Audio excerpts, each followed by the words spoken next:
আল্লাহর নবী বলেছেন তুমি যত বিদেশে থাকো না কেন তাড়াতাড়ি বাড়ি চলে এসো। বিবি যখন স্বামীকে দেখবে সন্তান জন্ম দিতে শক্তি পাবে। বেরাদারা এই মুসলমান আমার ঘষে আসামা রাদিয়াল্লাহু তাআলা আনহুর সম্মান মর্যাদা আল্লাহ এত বড় করেছেন, এত বড় করেছেন পৃথিবীর বুকে কোন মাইলা না সুবহানাল্লাহ ওলি ডিপার্টমেন্টে তার বড় হয়নি। বেরাদারা আমার বড় পীর আব্দুল কাদের জিলানী রাদিয়াল্লাহু তাআলা আনহু দুনিয়ার বুকে আসবেন কোন দিন ছিল বেরাদার জানেন আপনারা? কোন দিন ছিল বেরাদার? শুভ সাদিকের টাইমে আমার নবী যে টাইমে জন্মগ্রহণ করেছিলেন ওই টাইমে আমার বড় পীর গৌসে পাক রাদিয়াল্লাহু তাআলা আনহু জন্মগ্রহণ করলেন। সুবহানাল্লাহ। সোমবার দিন শুভ সাদিকের টাইমে আর জন্ম নেওয়ার পরে পরে মা উম্মুল খায়র সঙ্গে সঙ্গে বেটাকে বেরাদার কোলে করে নিয়ে বেটাকে সালাম দিতেছে। বেরাদার ওগো মা জননী আপনারা কি বেটাকে সালাম দেন? বেটাও মাকে সালাম দেয় না আর মাও বেটাকে সালাম দেয় না। শিখে নিতে হবে আজকে জিন্দেগিতে। আমার গৌসে পাক রাদিয়াল্লাহু তাআলা আনহু সঙ্গে সঙ্গে বললেন সুবহানাল্লাহ ওয়া আলাইকুম আসসালাম মা জান। সুবহানাল্লাহ। ছোট অবস্থায় শিশু অবস্থায় গৌসে পাক কথা বলেছিলেন, এত কথা বলেছিলেন। কেন কথা বলতে পারবেন না? যদি বড় পীর মার পেটে থেকে 17 থেকে 18 পারা যদি মুখস্থ করতে পারে দুনিয়াতে এসে কেন কথা বলতে পারবে না? বড় পীর জন্মগ্রহণ করলেন 470 হিজরিতে। 470 হিজরিতে মানে 470 বছর হয়েছিল নবীকে মক্কা থেকে মদিনা যাওয়া। তারপর 470 বছর পর বড় পীর জন্ম নিয়েছে। সুবহানাল্লাহ। জন্ম নেওয়া হয়ে গেল ব্রাদার। কোন মাস ছিল? রমজানের মাস ছিল। আপনারা সবাই জানেন রমজান মাসে বড় পীর জন্মগ্রহণ করে। সুবহানাল্লাহ। জন্ম নেওয়ার পরে পরে দুধ পান করে, দুধ পান করার পরে পরে পরে যেমনি মুয়াজ্জিন আযান দিবে সময় শেষ হয়ে গেছে সাহারি খাবার, ওই টাইমে উম্মুল খায়র ফাতেমা বর্ণনা করতেছেন আমার বেটা আব্দুল কাদেরকে দুধ পান করাবার চেষ্টা আমি করলাম, কিন্তু আমার বেটা আব্দুল কাদের জিলানী দুধ পান করে না। বেরাদার এই মুসলমান চিন্তায় চিন্তিত। ওই এলাকার সুবহানাল্লাহ হাকিমকে ডাকা হলো। ওগো হাকিম আমার বেটা কেন দুধ পান করে না? কিসের জন্য দুধ পান করে না? হাকিমরা বলল বাবা জানো তোমার এই বেটাটা রোজা আছে। আল্লাহর তরফ থেকে গায়েব থেকে আওয়াজ হলো ওগো উম্মুল খায়র ফাতেমা তুমি ওই বেটার চিন্তা করো না।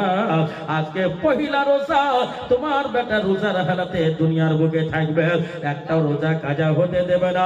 সুবহানাল্লাহ। চিন্তায় চিন্তিত জিলান শহরের মধ্যে এলান হয়ে গেল চাঁদ দেখা গেছে কি যায়নি। বিভিন্ন রকমের টেনশন হয়ে গেল। কেউ বলছে চাঁদ হয়েছে, কেউ বলছে চাঁদ হয়নি, কেউ বলছে রোজা রাখতে হবে, কেউ বলছে রোজা রাখতে হবে না। বেরাদার এরকম করে হাল্লা চিল্লা হয়, বেরাদার চেঁচামেচা হতে আরম্ভ হয়ে যায়। আমাদের এলাকা হয়, আপনাদের এলাকাও হয়। চাঁদ হলো কি হলো মানে বেরাদার হযরতে বড় পীর গৌসে পাক রাদিয়াল্লাহু তাআলা আনহু সুবহানাল্লাহ জন্মগ্রহণ করার পর 2 মারতাবা দুধ পান করলেন, করার পর রোজার হালাতে থাকলেন। জিলান শহরের ছেলেরা মেয়েরা বলতে আরম্ভ করলো ওগো উম্মুল খায়র ফাতেমা আমি শুনেছি নাকি তোমার বেটা সত্যবাদী, আমি শুনেছি নাকি তোমার বেটা হাফিজে কোরআন 17-18 পারার হিফজ কোরআন করেছে, তোমার বেটাকে দুধ পান করেছে।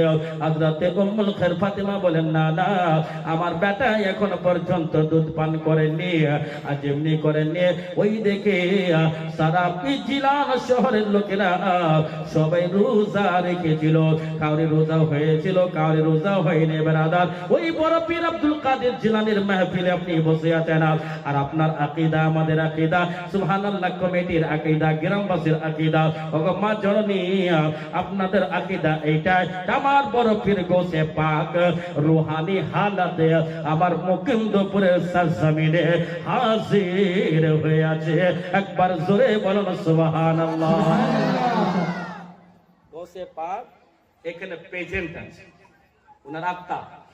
মানুষ যদি মারা যায় তার আত্মা যদি এখানে প্রেজেন্ট হয়, হাজির হয়, 3 দিন নয় 4 দিন নয় 9 দিন মানুষ হাজির হয়। ও মা জননী যদি কোনো মানুষ মারা যায় তার 1 বছর পর্যন্ত বারে বারে আসে, কখনো ঈদে আসে, কখনো বকরিদে আসে, কখনো জুম্মার দিন আসে, কখনো বৃহস্পতিবারের দিন আছে, কখনো বাড়িতে ভালো মন্দ খাবার রান্না হলে সেই দিন আছে। আমরা হালুয়া তৈরি করি কিন্তু ফাতিহা খুব কম করি। ফাতিহা করে না, হালুয়া পড়ি, করলাম, খেয়ে নিলাম। মুহররম মাসে আমরা সুবহানাল্লাহ তাজিয়াতে ব্যস্ত থাকি, ঢোল বাজনা ব্যস্ত থাকি। ঢোল বাজনা হলো ইয়াজিদের কাজ, তাজিয়া আমাদের জন্য চলবে না। ইয়ামে আশুরা রোজা, রমজানের রোজার আগে আল্লাহ রাব্বুল আলামিন হুকুম দিয়েছিলেন ওই রোজাটা আমাকে রাখতে হবে। আপনাদের মধ্যে যদি কাউরি লোক ইন্তেকাল করে গেছে, এখন টাটকা সুবহানাল্লাহ গ্রামে কয়েকজন মারা গেছে, কয়েকজন মারা গেছে টাটকা? 5 জন। 8-10 জন মারা গেছে ব্রাদার। তার মধ্যে সিকান্দার ভাইয়ের স্ত্রী আছে। ওই যে যত লোক মারা গেছে তাদের আত্মা সুবহানাল্লাহ প্রতি বৃহস্পতিবার তার বাড়িতে আসে। স্বামী যদি জিন্দা থাকে স্বামীকে দেখে, বিটি যদি জিন্দা থাকে বিটিকে দেখে, বেটা যদি জিন্দা থাকে বেটাকে দেখে সবর দেয় ব্রাদার। শ্বশুর শাশুড়িকে সবর দেয়, বেটা মা বাবাকে সবর দেয়, মাকে সবর দেয়। সুবহানাল্লাহ বেটা বৌমাকে সবর দেয় ব্রাদার। প্রতি বৃহস্পতিবার আসে। আর তারপরে সুবহানাল্লাহ ঈদের দিন, বকরিদের দিন। আর আজকে 3 দিন ধরে জীবনী চলতেছে। আমাদের আকীদা মুকুন্দপুরের গোরস্থানে যতটা লাশ আছে সবরই আত্মা আজকে এই জায়গায় জীবনী শুনতে এসেছে। একবার জোরে বলুন সুবহানাল্লাহ। ये हम लोगों का अकीदा है। কার আকীদা? আমাদের আকীদা, সুন্নি জামাতের আকীদা। আত্মা কখনো মরে না, আত্মা মরে না ভাই। যদি মরে যায় তো কবরে প্রশ্ন কাকে করবে? मानो यदि मर जाता है तो मर जाता है मरदूद जिसका फातिया न दुरूद। वो लोग मरते हैं, हम लोग नहीं मरेंगे। सुन्नी नहीं मरता है। सुन्नी तो यहाँ भी जिंदा है, कब्र में भी जिंदा रहे।